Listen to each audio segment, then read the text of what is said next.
What's going on, guys? Welcome back to another episode of Flex, Rocks and Rollovers. We are at the Great Smoky Mountain Jeep Invasion, and as you saw in one of our last videos, I snapped a winch line, and it was pretty bad actually. Tomorrow we're going wheeling with the Warn Gang and Factor 55 at Windrock Park, so I need to get this thing fixed. So right now I'm here with Justin Andrews from Factor 55, and he's going to show you guys how to fix your broken winch line, how to splice it essentially. Yeah, so, and it's so easy, right? Yeah. What's up, Mark? What's up? Good to have you here, man. You Thanks too, for helping me out. Happy to be in Tennessee. Woo woo! Out of the smoke, actually, and into the mud.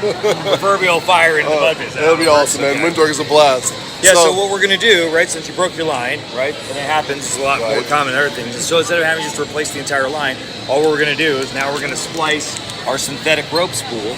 Okay. A little tiny spool.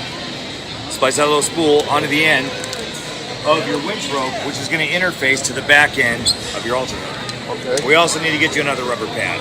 We'll deal with that. That's that down. That's easy. So first off, let's show you kind of what happened. So current situation is this right here. That's right here. That's no good. And there's the rest of it. So one of the things that we like to talk about, right, when this happens, is that you can use our Fast Fid, right? This is our rope splicing tool to repair your synthetic winch rope, right? So now that all of this extra line is sitting here, and Marvin's gonna get a new rope here pretty soon. Instead of just putting the rope back together, which we would have done on the trail, we're just gonna fix this one to use it for this next week, because let's be honest, Marvin's not getting stuck, right? not where we're going tomorrow. Yeah, no, I think it's gonna be. We know Windrock pretty well. We're not getting stuck. Yeah, so. You just jinxed me, Andrew. Thank you. You're screwed, Marvin. We have to help somebody else out. Yeah. We're now going to take this extra piece of rope, right, the front part of his line, and now we'll turn this into our own winch line extension as well. Okay. So here, right, we got the broken line. Now what we're going to do is just pull out a little bit of slack right in between here, right? Now we give ourselves a little bit of room in order to splice this rope back here. So our Fast Fid tool comes in this pouch right through here. It comes into two pieces, right? You thread this tool together right onto the end here.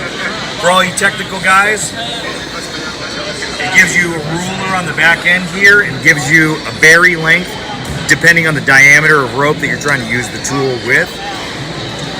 We like to say with 3/8 diameter line, it's just simply 3 fid lengths. That's how deep you want the tail to get buried back into this, right? So you get your broken rope. It's this simple. You open up the end of the wire basket. You're gonna take the end of the winch line right here, and you're gonna bury that inside the wire basket. Thumb and your forefinger is gonna hold onto it, and that's gonna open up and grab onto the end. Call that the Chinese finger trap. That's right. Once you measure your bury length for how deep you want that to go, which we're going to say it's going to be about this deep, this is kind of a little pro tip, a little trick I like to do. Okay, you got the tail is going to be buried this one, so we know we want it to come out right here. So what I do is I make a bunch up in the line right here, so I know once I get the Fid needle through here, I know that's how far down that the tail wants to come. Since it's split in kind of a weird way, we probably don't need to even taper the line. We just need to get it to bury down that deep. So what we'll do is we'll come here, we'll push the line together, right? That's going to expose the hollow core of the 12-strand Dyneema. The Fid goes right through here. And we're already back into place using this loop. Now, since the broken winch rope had this tube thimble on, and you can see these thimbles are designed to collapse under load, right? So what we're doing is we're basically going to remove that now for this point to take our synthetic rope spool. Okay. And that's going to put onto the end of the winch line. That synthetic rope spool is going to bite down on the end of that loop. Now, why we're putting the spool on this rope is because if you were to take a soft loop of your winch line and simply attach it to the end of the titanium pin on the Ultra rope, the bend radius is too small, which means that under heavy load, the rope would break on the front side of the pin. Now, because this bend radius is bigger, it'll break in the middle of the line where it should. Okay. I'm this many days old when I learned that. Yeah, I didn't know that. So we passed through it a second time, right? So we went through it once to make a loop, second time to make kind of a lock stitch up against this. Now we're simply going to take the tail and bury it down the center. So again, come through here and expand open the inside. You get the Fid needle to start piercing down the center part of the rope.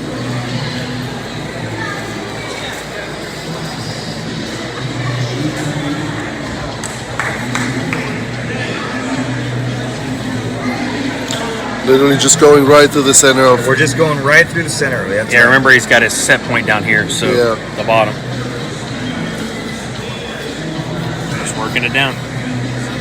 And you can see, because when this snapped, right, you can see how tight the fibers got, right? When you were winching. Yeah. Because just like how the wire basket grabs the end of this tail, just like that Chinese finger trap, that's exactly what this winch rope is doing to the tail inside of itself. So you can continue working the Fid needle. So there's the bunch up that I made in the line, right? So we know we got to that point. We'll go a little bit past that just for safekeeping, and then the Fid needle comes out the side. So again, Very often there. right? Now you have the tail coming all the way down, and it's going straight through the middle of the rope and coming out the end. So at this point, you grab onto the tool, you move the tail all the way through, right to where the tail comes out. Turn it some. Take off the Fid needle right there. Make sure that's tightened up. Then you literally just milk this thing all the way down there until the fibers disappear right into itself. Wow, magic. Yeah. That's pretty cool. Chinese That's it. Now at that point, Chinese all you finger gotta do, now at that point, you can take the snap ring out, take the pin out, interface it with the pin. We're all good to go. Sweet, man. That's awesome. That was quick. Yeah, and everyone needs one of these in their bag. Yeah. Pin will slide out in between there.